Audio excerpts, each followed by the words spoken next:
I was so impressed with the Democrat National Convention, I've decided to change the format of this show to make it more like the DNC.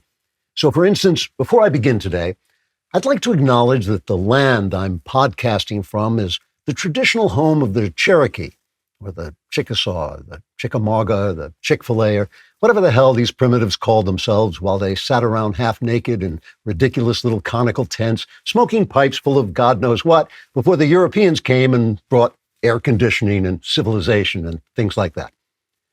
And I want to honor with gratitude the land itself, which, okay, doesn't really make a whole lot of sense since it was just a bunch of dirt before we built stuff on it like Yankee Stadium and superhighways and other things the Indians didn't think of because, let's face it, they never even invented the wheel.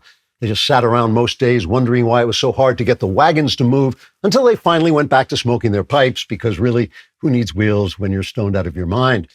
Still, we honor the land, because we want to sound as spiritual as the Democrats at their convention, or in fact, as spiritual as any bunch of unintelligible, paganized atheists gleefully returning to the bloody practice of human sacrifice, or women's health care, whatever they're calling it nowadays. So we honor the land and all those who lived upon the land until one day they looked up and saw ships that had crossed the entire Atlantic Ocean while they were sitting around smoking and wondering why their wheelless wagons were just gathering dust like a pile of useless 2x4s.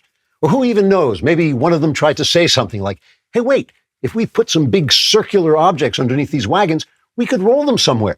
But he probably got the old arrow right in the forehead because the rest of the tribe was like, hey, keep it down. We're smoking here and watching those beautiful ships coming this way.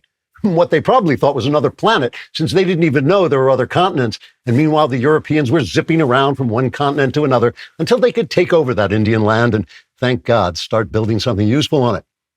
Now, some of you may be thinking, well, wait, you say Europeans took the land from the Cherokees, but didn't the Cherokees take it from the Chickasaws, who took it from the Chick-fil-A's, who took it from the Dixie Chicks, so that basically the whole history of the continent was just a bunch of half-naked chicks fighting, like at that bar I sometimes go to with the mud pit and the wet T-shirts. Man, I love that place.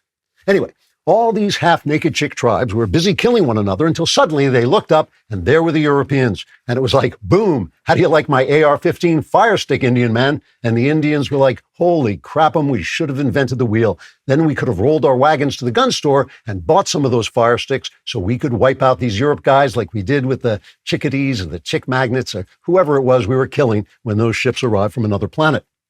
But all the same, I want to acknowledge them because they were people too, almost. And just like the Democrats at their convention, I want to give them the sense that I care about their suffering without actually caring about their suffering, or indeed without actually doing anything except what I'm doing right now, which doesn't cost me a thin dime, but makes me feel great about myself.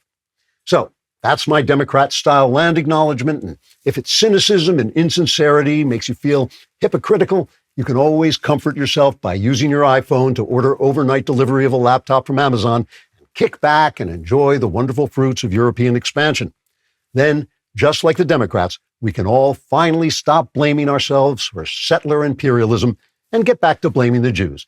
For more Klavan-y magnificence, like and subscribe, and do not forget to subscribe to The Andrew Klavan Show wherever you get your podcasts.